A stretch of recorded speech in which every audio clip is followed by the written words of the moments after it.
through the summer season, you don't want bored kids. But the opposite, that can be challenging too. Staying one step ahead of that kid who loves to cut and paste, sew and staple. That led my next guest to her own creative solution. Now Mom's Craft Camp is loaded with ideas to inspire all of us. Welcoming Sarah Freeman once again to Studio 5. And I think parents can relate out there to that double-edged sword kind of a problem. Like, don't be bored, but how do we not be bored? Yes, well, it's kind of, my kids, if I left it up to them, would craft all day, every day. And I think a lot of kids love crafting. I heavens knows, I wish I could craft all day, every day too. Yes. But at the same time, they kind of expect me to come up with a project, come up with this big, elaborate thing every day. Right. And I can't do that. Sidewalk chalk only carries them so far. Exactly. It's true. Yeah, they expect kind of big things. So what's your solution? So in our house, we came up with a craft camp. And like, I kind of use the word camp kind of liberally. It's like 2 hours. I mean, it's not like all day, so you don't have to worry. It's a short little thing, but camp sounds more fun.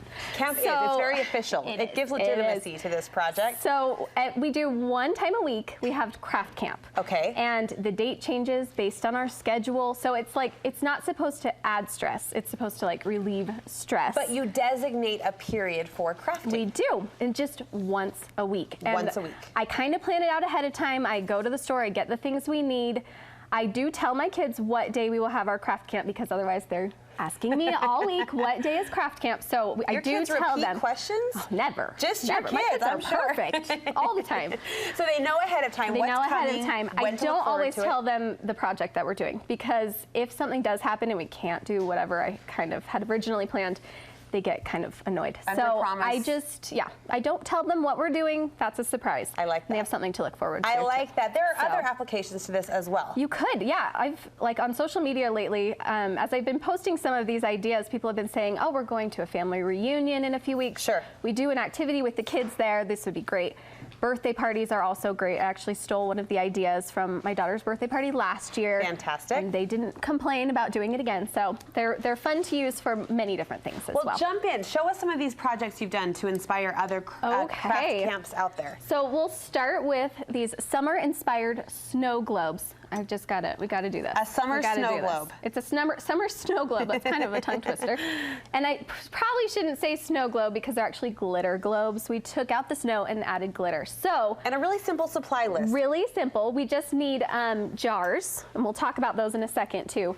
Some bakeable clay, so like Sculpey, Fimo, one of the kinds that you can bake in the oven that hardens. A good glue that will stick to glass and metal.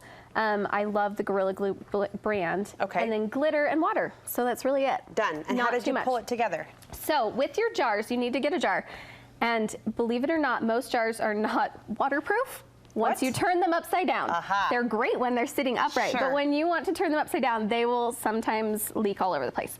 So you need to find a jar that's the most waterproof you can. Okay. Most probably aren't. So this is when our handy little Gorilla Glue comes in, and you can seal up the jar at the end if it's not totally waterproof. Just lid to jar. Yes, so you just kind of, before you seal it up, you just do a little layer around the lid. So you also want a jar that has a fairly short, like you can see here, this one has a fairly short little lid. You don't want one super tall, because this is where your object is going to go. And if it's too tall, you're gonna have to build up the base of your object a lot more to make it be seen. Gotcha. So those are some important things to look for with your jars.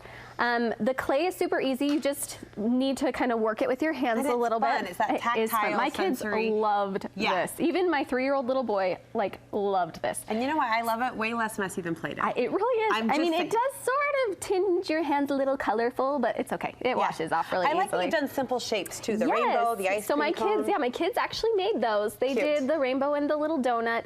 But it's really simple. You just glue it with your Gorilla Glue, again, to your lid after it's baked. Follow the instructions on your package. Bake it, glue it to the inside of your lid, and then you add glitter. Love it. And I actually learned, I thought I would like the finer glitter better, but it actually sort of floats, and it stays on the top. And I didn't love that. So the chunky actually is my favorite. Okay. So tell us about these darling rainbow totes. Oh, these are fun and super, super easy. They are happy. So you really don't even need many things for this at all either. So basically you need a tote bag. Yes. Or you could use a t-shirt, or like an apron or a kitchen towel. You can use a lot of different kinds of things as well. I like the bright assortment of paint you've pulled in. A couple Lots of paint brushes. Super easy paint, yes. And then this is kind of our key, is our fabric painting medium. And it's only like $2 to $3 a bottle. And you add it to your acrylic paint. So just these cheap bottles of paint from the craft store, you add, it's like a 2-to-1 ratio. 1 part acrylic paint, 2 parts fabric medium. You add that to your paint, you mix it up together, and it helps make your paint a little more like smooth. It thins it out a little bit. Acrylic paint's a little thick, and so it'll come on kind of cakey and kind of hard. Yeah, and so this actually thins it out, and it makes it so that you can make it washable. Oh, so nice. you can heat set it at the end and wash it. I was going to ask about setting. Yes. I love how you've accessorized these with the cute cloud Yeah, palms well, at the we bottom. had to do pom-poms in our house, so we definitely did pom-poms, and I actually did help make the pom-poms. Some of my kids are just young and don't really know how to do that yet, but my older ones do know how to do it.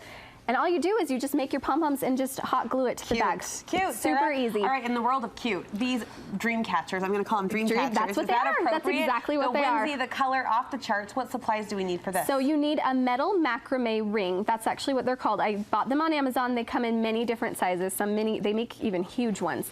But look for the macrame ring. A little bit of fabric, like strips of fabric, yarn, beads, a little bit of like tacky glue. And that's kind of it for that one too. How cute. And then just weave and stretch. Yeah, just use your fabric to wrap around. It gives the yarn a better hold when you're trying to make your design. So, and then you just go to town and leave some danglies at the end with fun yarn, and I love the easy. yarn fibers that you've chosen that Aren't are just those dripping fun? down. I know.